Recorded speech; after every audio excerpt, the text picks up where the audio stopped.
and welcome to our NewsX podcast show, which is Get Candid with Chitvan. Here with me is Mr. Vinod Kissing, co-founder and Chief Technology Officer (CTO) of Cirrus Limited.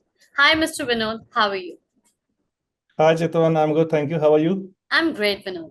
So I'm gonna ask some of questions. So we're gonna aware some people that what is deep tech ecosystem and what it is all about. So my very first question to you: what factors have contributed to India rise to the sixth position globally in deep tech?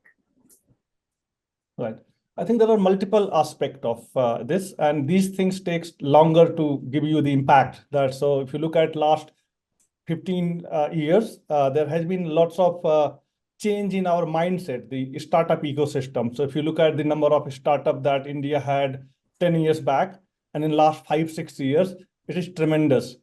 And one more thing that has changed is that because the Western economy, they're struggling a little bit, and all these venture capitalists or private equity companies, they see a big market in India because it's a big country, big resources, big people and talent and all. So I think it is driven by that. If you look at the amount of funding that has come to India in startup, it has been multi-billion dollar. And if you look at the unicorns that has appeared in last, I don't know, like 3-4 years, it is magnificent. It's like top, I would say top 3 in the world after US and others. So I think that is the fueling. That is basically the mindset change in the people and Indian founders and talent, rather than looking to go and work for Apple or Google in US, trying to do something within India and getting a bit of support from government and the global market opening up for the funding in India is, I would say, the main characteristics and main factor that has driven this growth. So what role do startup play in driving economic growth in India? I think it's a massive because the startup, whether you look at the job creation, number of employment, if you look at from last 5 years, and the percentage of people that has been employed by, so that's basically a big boost in that thing. Economy as well, like as a new funding coming up, coming from the Western world to Indian startup ecosystem, that really increases the India's economy as well, and the export. So once they develop something, whether it's a technology or a product or anything, all these people are now exporting it to outside of the India, and that again creates the foreign reserve and everything else exchange. So it is, I would say, it's having huge impact in Indian economy. In last so what 3 years, trend? really more. Sorry, yeah. That's fine. Yeah, just saying, like last 3 years has been really magnificent and significant in that the boost in the economy. So what trend are you seeing in AI development within the Indian startup economic ecosystem and economy?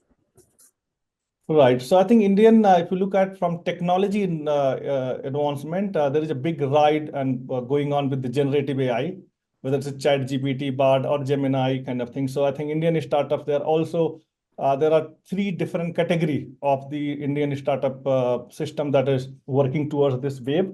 One is how can we leverage the generative AI to come up with a product that can make more efficient for like whether it is sales or healthcare or anything. So one series of startups are leveraging the existing generative AI models to make better automation and everything else within the different sectors. That is one.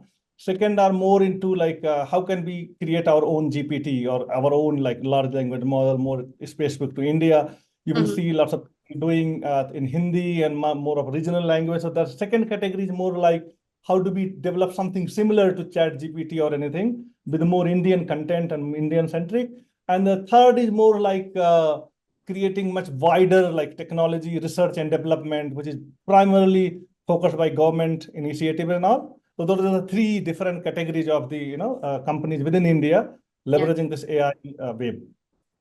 Can you discuss any groundbreaking AI-driven solution that have emerged from Indian startups?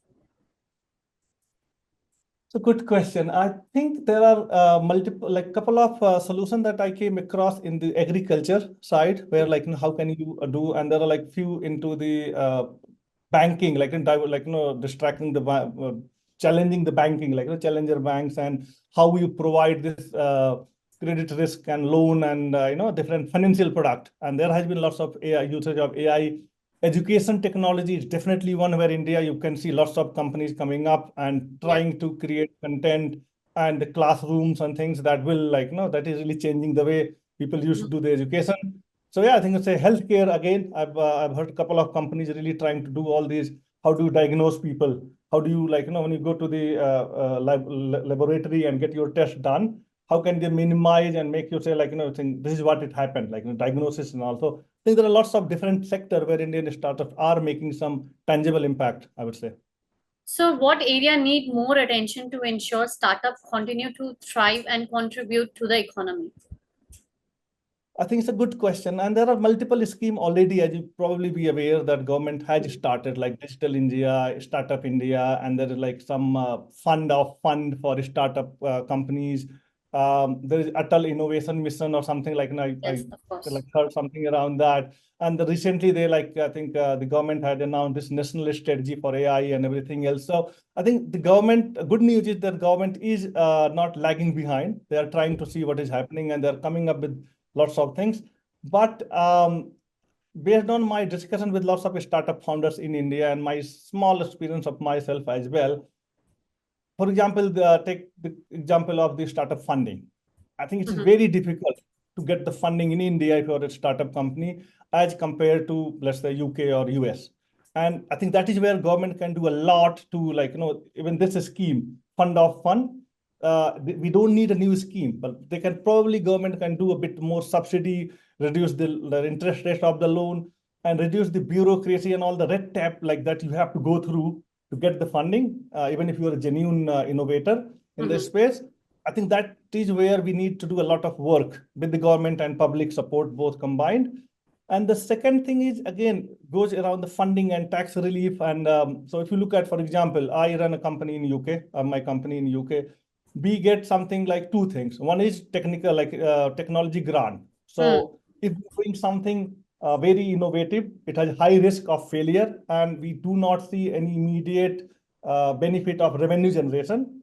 And it is really true innovation. We can go to UK government, submit Yeah. our case, and we can get up to 1 million, 2 million, even like 4, 5 Mhm. million pounds of funding to fund our project. Yeah. And there's nothing like this in India. There is also match funding. So let's say if I am building something innovative in UK or US actually, and then if I go and raise, let's say, £500,000 or $500,000, there Mhm. is a scheme in government that they can match the funding, the same amount of funding. So it's all about, because all these technology investment, they require investment, time and money and resources. And unless government or these public bodies come and do something, it will be hard for our startup to compete with the global ones who are getting those facilities. So, what are the key challenges these startups face in scaling globally, and how can they overcome with them? It's a tough question because it depends on exactly the kind of product that these startups are building and everything else. So, for example, the challenge is obviously the competition. So, Mhm. one is when you do something in India and prove it is working for Indian public, Indian mindset, Indian culture. Mhm. Uh, when you go to, let's say, outside of India, you'll have to face a competition. So, the quality of service, ease of using, and cost of the kind of delivery of the service. So you have to compete. And it's a typical standard challenge that our startup are going to face and facing already, that different resources outside of the India to scale your business and compete. Basically, the main thing is competition. Yeah, true, very true. So, Yeah. what sector do you see the most promising AI driving innovation in India? I just say I think the one is education. As I said, it is already showing some early good sign. Like how do we turn the education into that? Healthcare is definitely another one that has a massive impact Mhm. given our population and doctor everything else. If we can automate and make our doctors more efficient and take save some of the time, it will really go a long way to improve our healthcare services within India. So healthcare is one. Agri-tech is another one. I think I see there is lots of things coming up within India. India has a huge amount of opportunity within the agriculture, and we have been kind of very strong in the agriculture already. So leveraging the technology, AI, and machine learning to then drive this more modern way of doing farming and things. is definitely something that is very valuable, and I'm very hopeful that India will try to lead that space. Very nice. How can these startups contribute to India's goal of becoming a $10 trillion economy? I think there is a direct impact, because the economy is all about, like, the business you are bringing from outside or internally generating. So these startup, Mhm. they are coming up with innovative idea. They are disrupting this space, and they are really the two ways. One is these startup can really change some legacy ways. The way, if you take an example of banking, so if you go and talk to the old bank, Yeah. they have some challenge, legacy challenge, that they will need time to, like, come up with. So they cannot be as fast and agile as a startup or challenger bank would be. So the one is around that. So these startups are going to change the legacy way of doing things. That means generating more employment, generating more revenue, bringing more fund and income from outside of India. And second is, like, as we launch and expand our startup products and services outside of India. If you look at, we have been probably top player within the IT outsourcing. It has done a lot of wonder to Indian economy over the last, I would say, 2 or 3 decades. And now it's a new era of our Indian IT, where rather than just doing an outsourcing and building something for somebody else's company, we are coming up with our own product, our own innovation, and launching it across the world. And that is going to generate even significant revenue, and also increase and change our view, how people see us. India is no longer just an outsourcing destination where you can just send some job back. We really innovate, we really create, and we have everything to compete with the Western world and a global market. So that's really encouraging, and huge impact that a startup is going to make in our dream. What strategy steps should be taken to ensure the sustainable growth of AI-driven deep tech startup digital solution? Right. I think strategy number one is stay away from hype. Unfortunately, even if you look at not just India, across the world, if you look at AI, blockchain, or Web3 technologies, there is a huge amount of hype going on. People are trying to promote things which it is not. Trying to use, for example, blockchain on things that does not make sense to use blockchain, or trying to force AI on something that it does not necessarily matter, Yeah. or not really realizing the shortcoming of the AI, that where it is. It has come a long way. AI is much more intelligent than it was 10 years back, but it is not the end. Like, it still make mistakes. It still has a hallucination problem. It has a transparency problem, data privacy problem. So the strategy number one for all the startup founders, and I've gone through myself on this journey, is that try to stay away from the hype, and double check, like, the technology and AI where you're using, does it really benefit? Be aware about its limits, where it is good, where it is not good. And when it is not good, be open, transparent, that it is not good here, and I'm going to have some plan B to apply on that side. So I think that is strategy number one.